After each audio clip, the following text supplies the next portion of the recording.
third Aloy brother. Good evening. Welcome to Southeastern 16's live stream. Some of us were more ready for that than others. I'm your host, Chris Lee, joined by Alfred Esmond and Hawaiian shirt Jay Greason. You know what? That game that we just saw between Tennessee and Arkansas was a classic. I think everything that you would have hoped for as a baseball fan. Gentlemen, who'd like to start? I guess, Alfred, I'll let you start. I assume you got to see a good bit of that from your hotel room in Louisville. But Zach Root was terrific. Gabe Gackle had just enough at the end. They survived Tennessee's bombs. The Vols just couldn't string together enough offense in between. Ironically, Tennessee played cleaner defense today.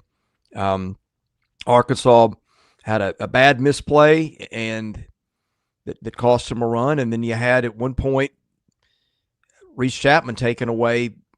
I don't know if it was going to be a home run, but it was certainly going to do some damage to right. Your thoughts on what we saw this evening? Yeah, you have 2 hits in a game. You're probably not going to win.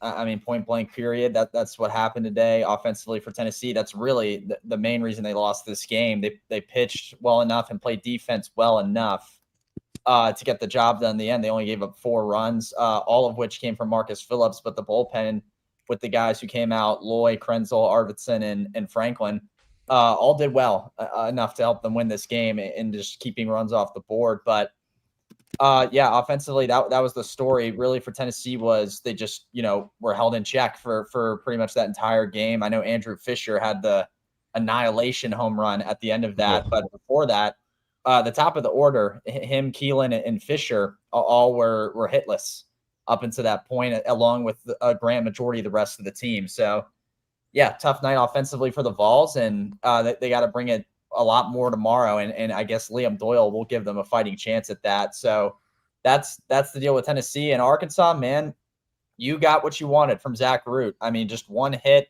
1 earned run. He got another run that was tagged to him that was unearned, and then struck out 6 and walked just 2. So fabulous job from him. Good job by Gackle at the end as well, closing out the final 2 innings. And pretty simple once you kind of look at the box score and you go, oh, well, that's how Tennessee lost and Arkansas won.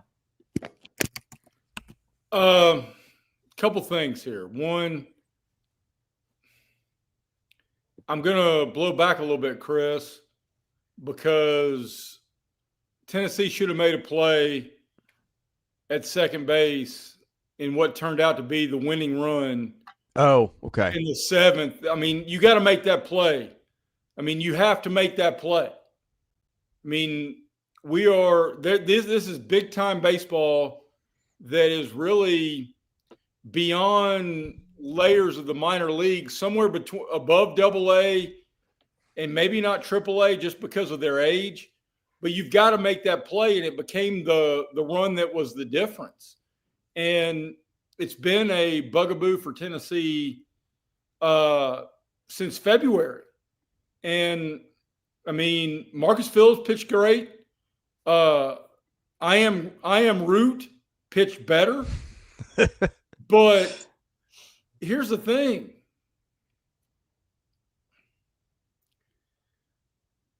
There are 2 takeaways for me on this. One, the palpable tension in the 9th inning. Of everybody in the Arkansas stadium about what is going to go wrong next.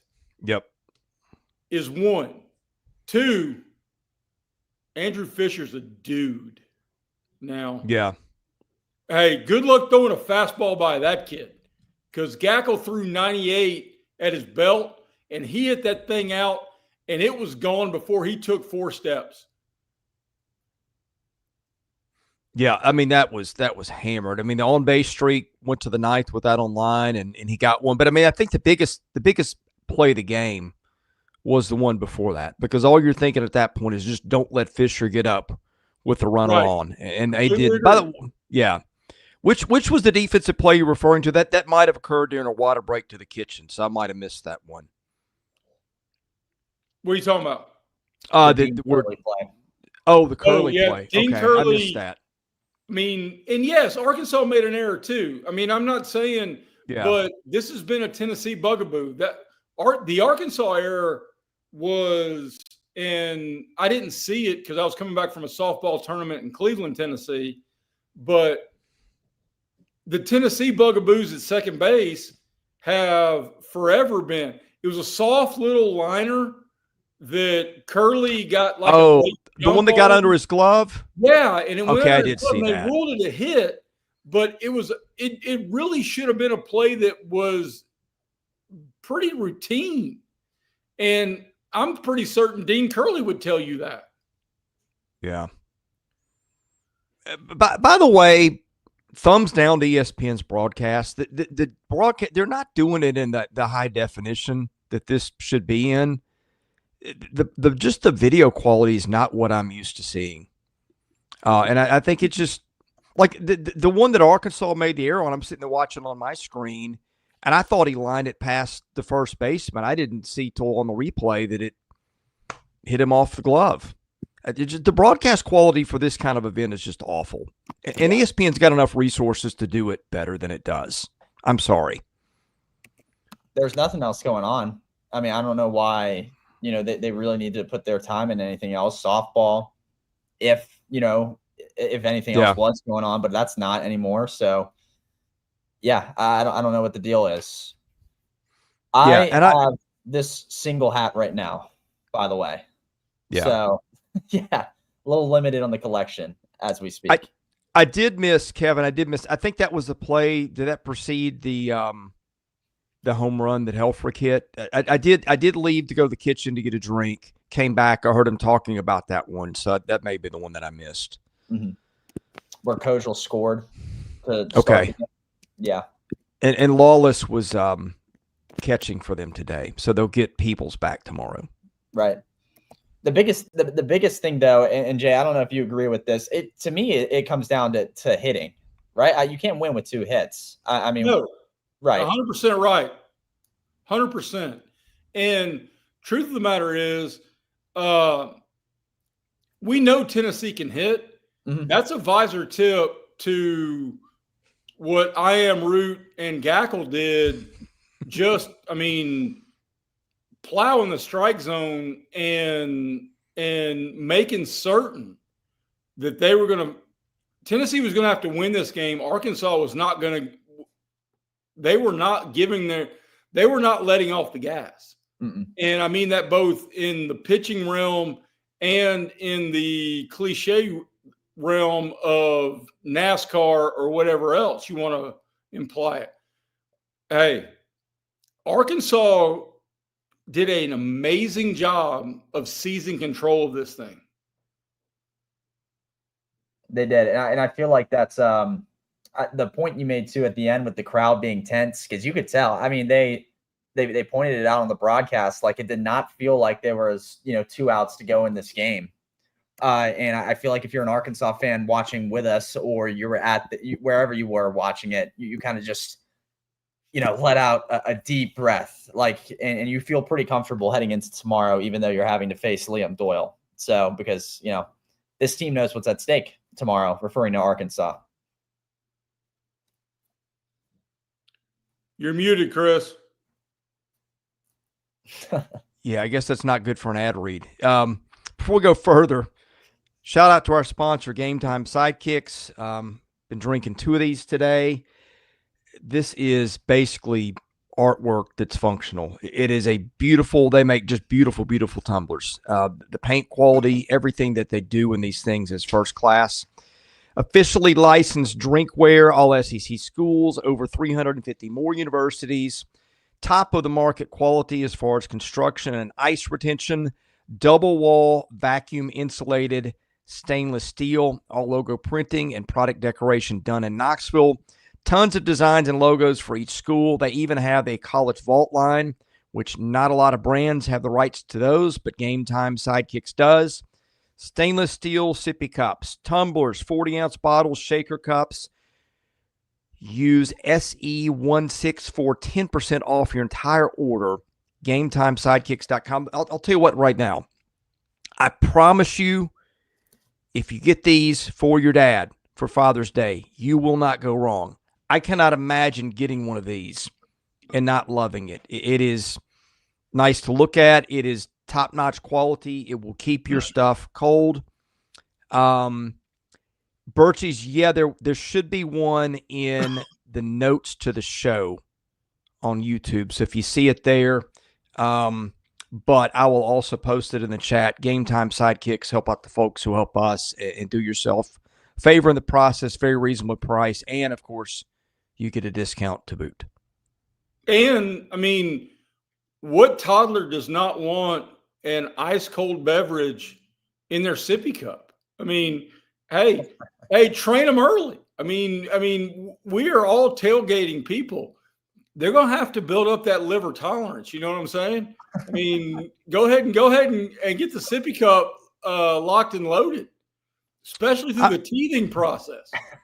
I'm not sure that's exactly what our sponsor had in mind, but it will keep your drink cold regardless. Happy early Father's Day to you guys. That's my little punchline from that one, and all the fathers out there. The little blonde-haired ponytailer was dealing today. Oh, yeah. The rain one, but sorry I missed the early one and late last night, but we had to be to a softball tournament bright and early, but nobody turned in here to talk about 14U tournament softball. So where are we going next, Chris? Sam says Tony is mad because his catcher got tossed for less than Root did, and that's why he was pissed. Look, that's umpiring and ejections this year, inconsistent. Yeah, very much. Inconsistent.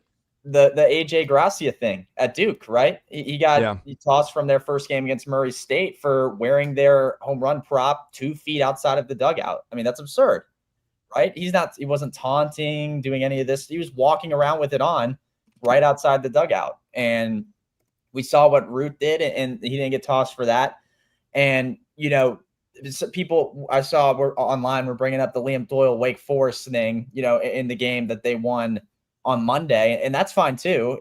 You know, it's kind of, there's sort of an equality to that with him and what Root did. But yeah, in the end, it's inconsistency across the board. And now a warning is crazy. It was crazy to me that was it. Now we can't ignore that history plays into this, right? Because Tennessee has the history of not only being the Oakland Raiders from the 70s, but embracing the image of the Oakland Raiders from the 70s. And I think it's cool. And I actually think it's good for college baseball. Mm-hmm. But if everybody's going to blast Tony V and Liam Doyle for the way he acted last weekend, then we need to say the same doggone things about Dave Van Horn and the way I Am Groot.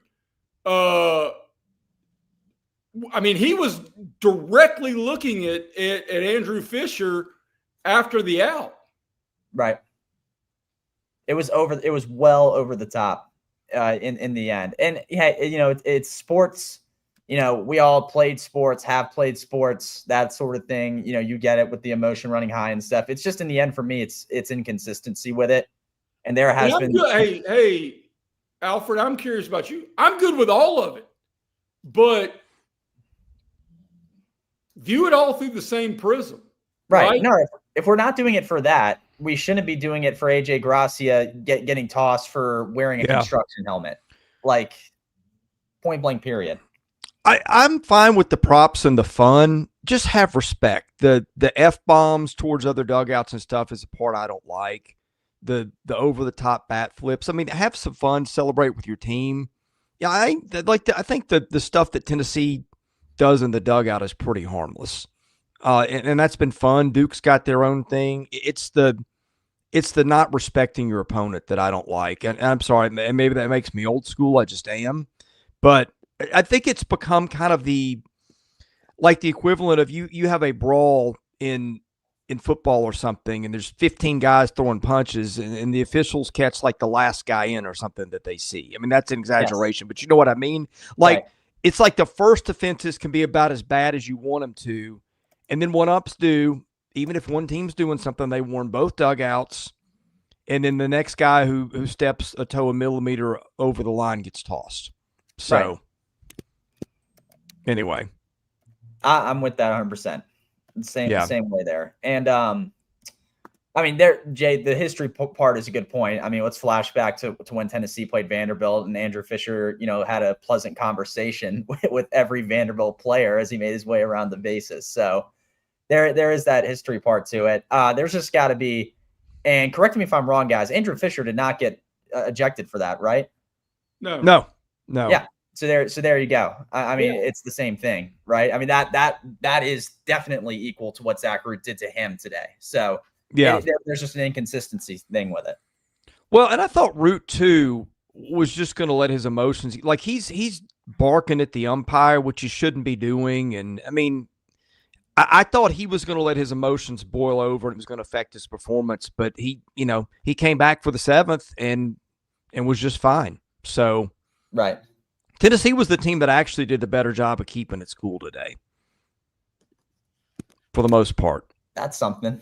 Well, it was, but I mean, I think that I'm guessing that there was a warning given from the head coach that, hey, let's, if something happens today, let it be our team. Right. But I mean, but you knew that game at some point was going to have some of that. And tomorrow, you've seen Tennessee keep it cool some games, and then, the next day it all kind of hangs out. So a couple of people asked this question, so I want to get to it. Any one team that's standing out to me? No. There's not. I mean, I think Coastal Carolina.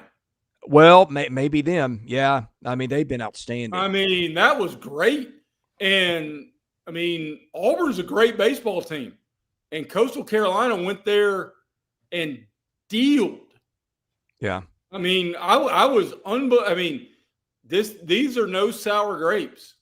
I was unbelievably impressed with what Butch Thompson and the Auburn Tigers did this year. But holy cow, Coastal Carolina went in there and outplayed them on the road and definitely outpitched them. I mean, that's a staff that can really throw it. Yeah. Yeah. I mean, there's a lot of really good teams. I don't know what's going to happen from here on out. No, I really don't. Did you watch, by the way, did you guys see any of UCLA and UTSA early? I saw UTSA pulling some shenanigans off. Stealing home? Yeah. Did you see how they did it? Yeah. Yeah. It's incredible what they're doing. Them and Coastal, I think you can find differences between them, but both teams are not scared of this big competition. UTSA proved that when they beat A&M in Texas during the regular season. I mean, they're not scared of it. So shout out Pat Hallmark and that team. They're even if it ends in Los Angeles, their season, that was something to behold what they did this year. So, and they're keep it going. I mean, I love it. All right. Can I quickly share before we get on to the next one? And it was missed in the chat. Somebody in one of the last ones I was on asked where Alfred had been. And I said, Alfred has been in the chat working at his new job and also part-timing as Max Fried's stunt double in a movie, because y'all got the same stash, man. That's a good call. And the Yankee shave underneath. Yes, it's tremendous. It's right. Tremendous. We got Alfred Fried right here.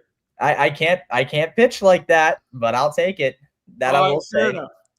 Hey, you take the paycheck too. Oh yeah, no, 100%. I mean, I'm totally fine with it. Thank you for that. Yeah, we should be on more.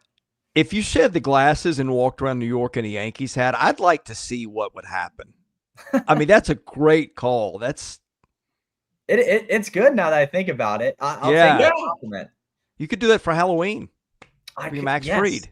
Yes, perfect. I'm getting a little old, but maybe I could get off one more run at age 22. You're getting old. Buddy, if you show up and do a dead ringer for Max Fried, no one is going to judge. And I may be. I just don't know where all my seeds have been planted. Oh,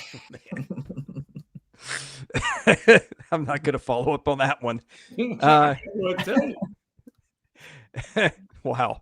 Are you a Halloween guy, Jay? I feel like I've asked you that before. Oh, 100%. No, you told me, but you're like, don't give away Thanksgiving. We're going to do that on the show. Okay. I know the story, but let's keep that one under wraps until the appropriate time. Yeah, let's talk Arkansas. The Ryder Helfrich home run, was that really 84 off the bat? That's crazy. I mean, It wasn't far. yeah, that I do know. Dude flushed a pitching wedge and hit it in the perfect spot. Right. pretty much. Yeah. Hey, Shout out to him. Arkansas pitched their hogtails off. I mean, Yeah. let's just be honest. I mean, they gave up 2 hits and both of them left the building. Otherwise, that could be easily 4-0, and we're not even talking about the misplay at second base. But, Yeah. I mean, man, hey, Fisher has elite power. Like ready to hit in the big leagues now power. Yeah. Absolutely. Yeah. Because that was 98 he turned on, and it looked like nothing. Yeah. No, it didn't look like a thing. And it was and everybody who was watching knew it was gone. And I don't want to talk necessarily about the team that lost, but Fisher's a boss. Yeah. And I say that now going to this. I am Root and Gackle. That combination is a load, brother. You need to win the game, and you're going to get 7 from Root and 2 from Gackle, and you got to feel real good about it if you're any type of Arkansas fan. Gackle in that closing role is just, my goodness. I mean, it looks like, yeah.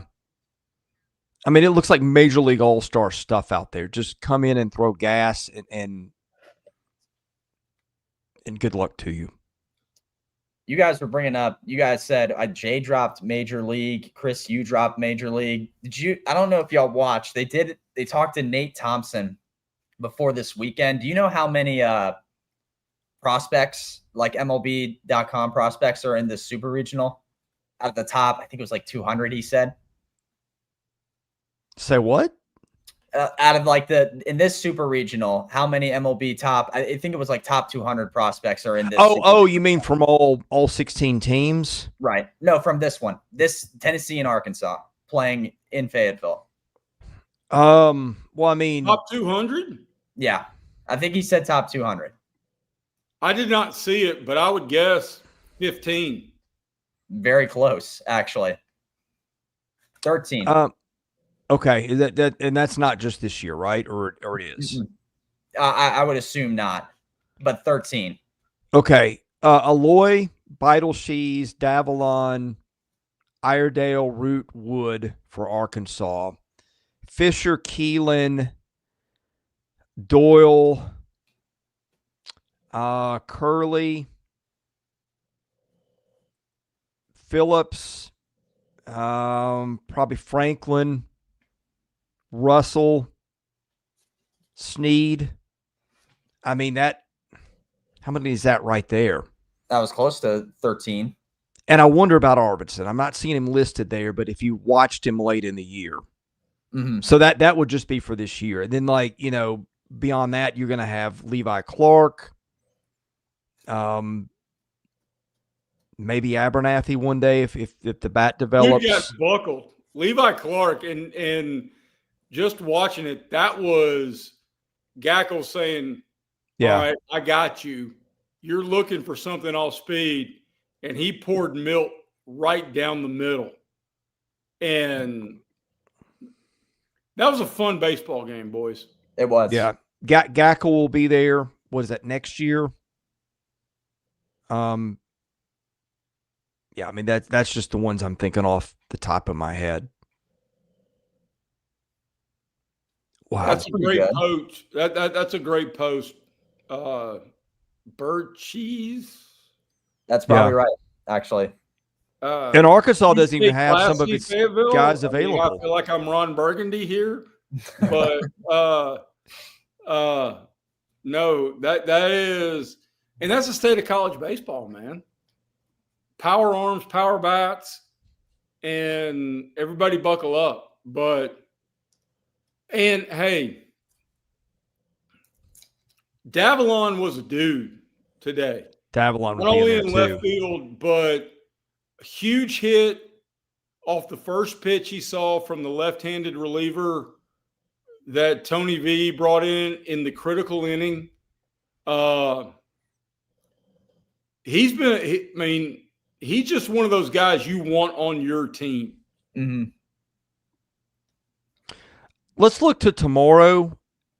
I don't know if you guys can let us know in the chat. Did anybody announce a starter? Doyle Wood. Well, I mean, of course, ESPN. Doyle. Oh, so it is Gage Wood. Okay. That's what Rooney and co-host said. And Yeah. I'll take it for it. And then after that, let's see. Arvidsson threw a little bit today, correct? Mm-hmm. He did. I'll check. Okay, but not a ton. I've got it right here. 12 pitches. Okay, he can go back. Dylan Lloyd threw 1 pitch. Krenzel, who they've been using in spots, threw 3. I mean, they all could go Tony back. Vitello's circle of trust has shrunk. I mean, not that they don't have other good arms, but he's gotten kind of predictable with the same half dozen guys that he likes to use. He threw a lot of those guys today, but none of them a ton to where they couldn't come back tomorrow other than Phillips. Arkansas's got all kinds of stuff. I'd be interested to see what they do with Beidelshees. He's been feel like he's maybe out of favor lately. I don't know if that's fair. Arkansas fans, let me know how you'd phrase that. But I mean, they've got, gosh, let me think.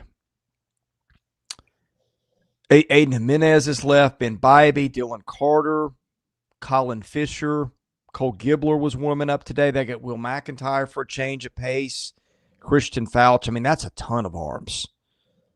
So Tennessee got the best one left. But if you go, arms 2, 3, 4, 5, 6, whatever, those all might be Arkansas. Yeah, everyone is an arsenal. It's still what I'm hearing, or at least what I'm hearing, essentially. So we're gonna have a really good game too tomorrow. I mean, it's not over by any stretch. It comes down to literally Tennessee playing better offense, to be quite honest, in my book. And they can do that. I mean, we've seen them do that. Yeah. Oh, and AJ Russell too. And Josh says if they're leading tomorrow, they'll hold Russell, which I think that's probably the right call because he's been better lately. Yeah. And he's another guy on the list. I actually think 13 is low, Alfred. And, I mean, because we didn't even mention AJ Russell. We didn't. I mean, on these two rosters, they'll probably be 15 plus top 3 round picks over the next 3 years. Mm-hmm. Yeah. What else to cover here? A major visor tip to Coastal Carolina. I mean, we gave them a whole lot of props going into this. We gave them a whole lot of props. We said they were underseeded where they were in terms of the national rankings. Thought they probably should have been a top 8 seed. And they went to Auburn and proved all of those conjectures 100% accurate because they pitched their hats off. They delivered in a big moment, even after Auburn's big comeback in game 1. I mean, you can't look at this. The Auburn ending is disappointing, but the season is not a disappointment, in my opinion. Mm-hmm. You know what I'm saying? I mean, not at all. It was a year that you're coming off finishing next to last in the SEC in 2024, and you're right there and you get a national seed, a top 4 seed. And you know what? Baseball's a fickle mistress. And I don't know any other way to say it. So it was what it was. Better baseball team in the weekend won. Yeah, I'm with you. By the way, best on paper pitching team left in the tournament, second in the country in team ERA. Just strictly off that, The first is Northeastern, who obviously is no longer in the tournament. So there's that too about Coastal. Yeah, I think that the best team left is probably either Coastal Carolina, North Carolina, LSU, or Arkansas. Mm-hmm. And Tennessee could get in there too on the right weekend. But I'm with you on those. It's a good group. Yeah, which means somebody else will win the whole thing. I know this is SEC 16, but it's not SEC Sunshine Pumpers. The regionals and super regionals have been a disaster for the SEC. Yeah. Yep. Huge. I never imagined a scenario it was going to be 1 to 2 teams getting to Omaha. Like, if you told me that, there's no way. And I still think the league had a great year. I still think the league is great. Yeah, I've said I thought that the league was better in baseball this year than it was in basketball. I've said that many times. I still think it is. I might be wrong. Maybe it just was a bad tournament. Maybe it's just a case where you don't see these teams play other teams outside the league that are good enough to know. And we just reached that conclusion based on what we watch. But I still think it was an outstanding league. It just, the results have been extremely disappointing. Well, it was because, we had countless teams make the tournament. So that tells you it was a good league, right? And in the end, that's, I think, what you can hang your hat on. It's just the tournament results haven't been good. And that's just because of a lot of upsets and whatnot. I mean, we have a Coastal should not be looked at as if they are a mid-major, but they are by definition a mid-major, and they're in Omaha. So, yeah, that's kind of the kind of tournament, at least as of right now, it's been. UTSA has a chance to do the same thing and make it.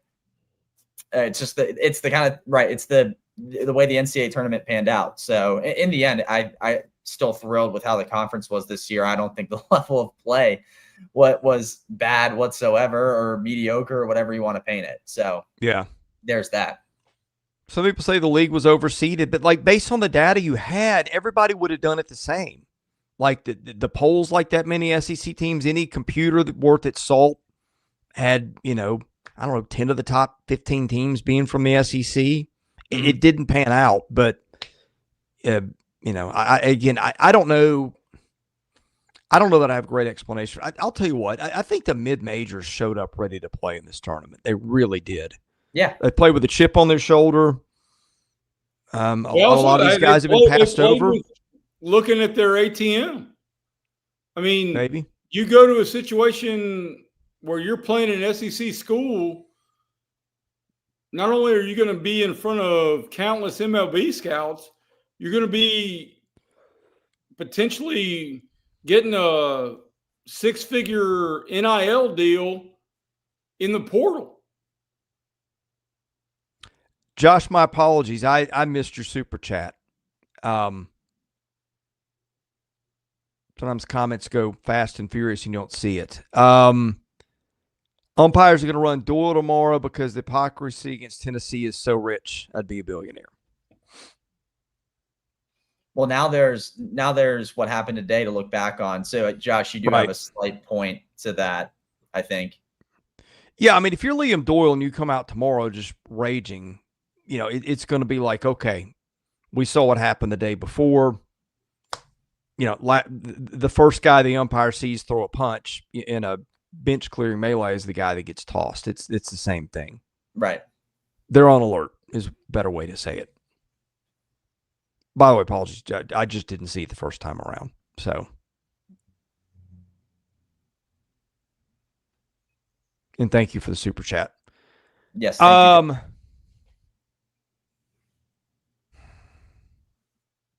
Yeah, look at this.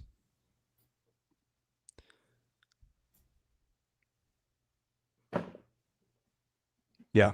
I mean, they were fifth in the DSRs at Boyd's World. They are an example of they got kind of pushed back for I don't know why. I mean, they I think had a national seed in their hand based on what they did, and they should have been a top 8. They should have been playing that game in their park.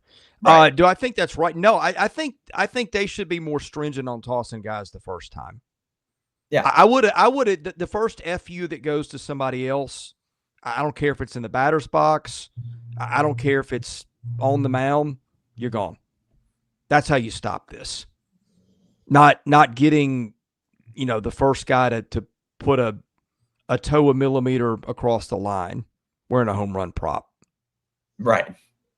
Yeah, that's a little absurd. Yeah.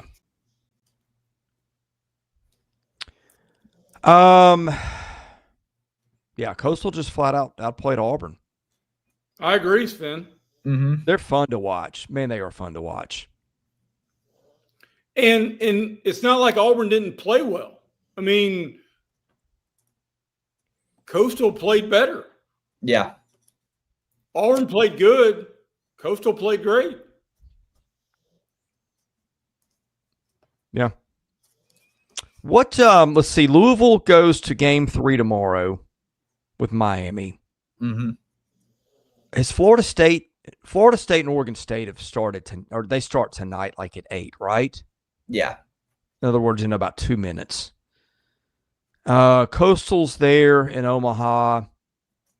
UNC and Arizona go tomorrow. What have we got on UCLA and UTSA? That is Last score I saw was 3-2 UCLA. Okay. That is correct. Bottom of the 6th. Okay, and that's, gosh, who won last night? No, this is game 1. Yeah. Okay, then I'm visualizing the bracket going down. Who's the next one down? That's because LSU, if it wins tomorrow, and the winner of Arkansas Tennessee is matched up, and then who's the other one I'm forgetting? Oh, it's Murray State and Duke, which I didn't see a pitch of. Yeah. But Duke won that one today. Murray 7-4. State apparently had a goof with its pitcher. Somebody asked me why West Virginia sat the starting pitcher. I did not listen to that post-game press conference. I just turned my attention to the next SEC game. But there was mention early in the broadcast that he was getting kind of tired and it was hot. I don't know.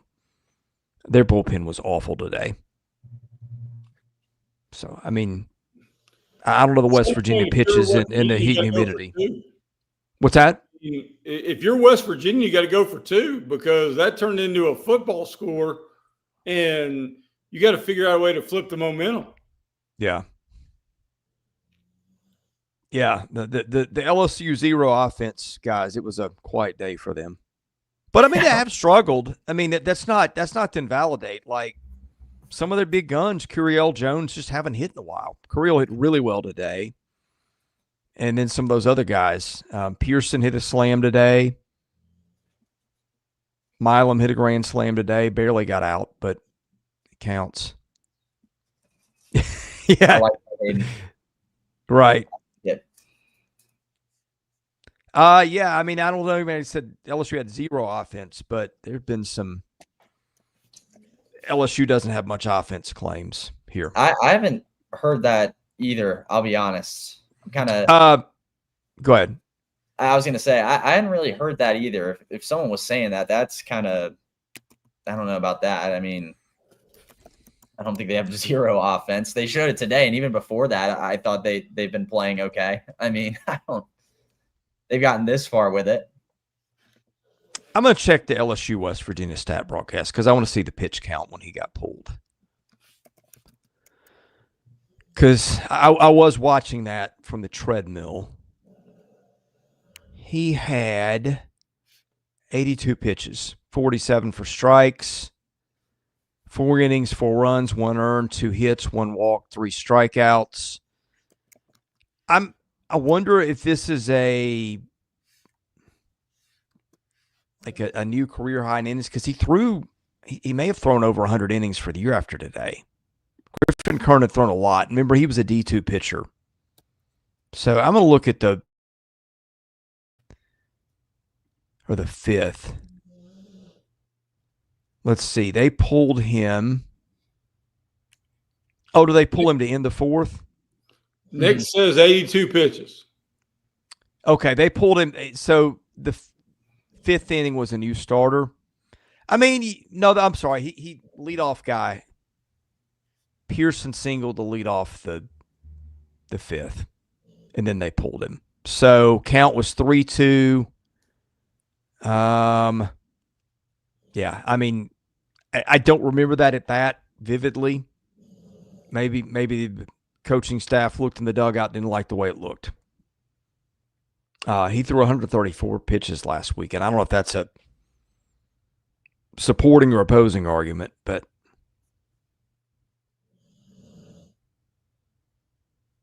yeah, we got some back and forth in the chat. Who would have thought? Who would have thought? But I don't have clown hair, so I'm quite content. Today it's not you. Yeah. I mean, I can throw out some stories if we need to and get everybody on the same page, but yeah. I will say this, man. It's been enjoyable baseball. Yeah. Very. And I'll also say this. I understand the consternation about all the things that go on with the histrionics from the mound to the batter's box and whatever else, but it makes this more interesting. And if you don't see that, the convergence of college baseball with, for a lack of a better comp, WWE and Tennessee embracing the villain role, and every time Tony V talks to an umpire, the entire Arkansas stadium boos. I mean, it makes it more enthralling. You know, I just thought of this, and look, top-end pro talent does not make you the best team. Agreed. It just doesn't. I mean, there's a lot of really good college players that aren't going to get past single A or double A. And you know, you are what you are at 18, 19, 20, 21, 22, 23. But I do think if you surveyed pro scouts, then, you know, probably the three teams with the most top-end pro prospects are the three SEC teams left in the tournament. In terms of guys probably this year. I mean, Alfred, you just kind of said it. And they've also got some underclassmen too. So, right. Yeah. I'm with you on that. I mean, Patton, in hindsight, yeah, they probably shouldn't have pulled him. But again, I don't remember that last at bat. You know, if a guy's missing his spots badly, then a lot of times a coach will pull him. I don't know if that's the case, or maybe it's just a terrible decision. I mean, certainly it didn't work out well when they did. I mean, Kern is their best pitcher. Hands down, Alfred, would you say? He's probably their best one, I'd say. Yeah. Yeah. War Eagles already missing Ike Irish. I am too. Oh, it's going to be a while. Well, we'll see plenty at the next level. Oh, yeah. So, yeah, it's going to be spicy tomorrow in Fayetteville. What time let's see what time we got games tomorrow. Does anybody have that up? I think I heard it's 3 Eastern, 2 Central. Okay. For Arkansas? Yeah. And LSU is when? LSU is 6 Eastern. So 5 Central. Yeah. Gentlemen, I'm about out of material here. I'm playing solo dad tonight. So, parting thoughts. For me, I would just say it really simply it comes down to Tennessee playing better offense. I mean, you got 2 home runs that, you know, kept you in this game because you pitched well enough. And, you know, you just even play offense to your normal, just baseline level, you probably win the game, right? With the amount of hits you could put up. And that's what you need to go into thinking tomorrow if you're Tennessee with Liam Doyle on the mound. And as for Arkansas, beautiful stuff from Zach Root and Gabe Gackle. You're 1 win away from the College World Series. Just got to find a way to attack Liam Doyle correctly. And if you do that, I think you end up winning, to be quite honest. So that's where I'll leave with that. And hopefully we get 2 teams in Omaha, so we have a little bit more to talk about. My parting shot, one,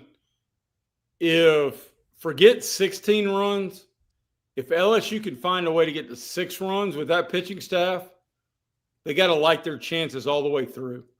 My other parting shot is an unbelievable visor tip. Coastal Carolina went and played their tails off. So we'll all be watching and discussing Tennessee, Arkansas tomorrow. I think Liam Doyle is going to be the best version of Liam Doyle. I think this is going to go 3 games. But, man, oh, man, if you're already in a 1-0 hole as West Virginia and you got to see Ianson tomorrow, best of luck with that, brother. Yeah. Yeah. We'll be here for it tomorrow. We will probably do reactions. A good guideline is take the first pitch of your game, and we'll usually start a reaction about 3 hours later than that, maybe a little earlier if the game is out of hand, maybe a little later if we got stuff to do, which we do have to do sometimes. But anyway, we will be here to react to both of the games tomorrow and can't wait to watch them. So anyway, yeah, hope you guys are here. Be sure to join the membership tier. We'll have some membership content coming up again soon. We did some stuff this week. And don't forget your tumblers, GameTimeSidekicks.com. Promo code SE16 gets you 10% off. Again, you are going to love them. I swear you will. And so get one for yourself. Get one for your father. For Father's Day, that's coming up a week from tomorrow. For Alfred Esmond, for Jay Greason, I'm Chris Lee. Have a great night. God bless you. We'll see you again tomorrow with more SEC baseball content.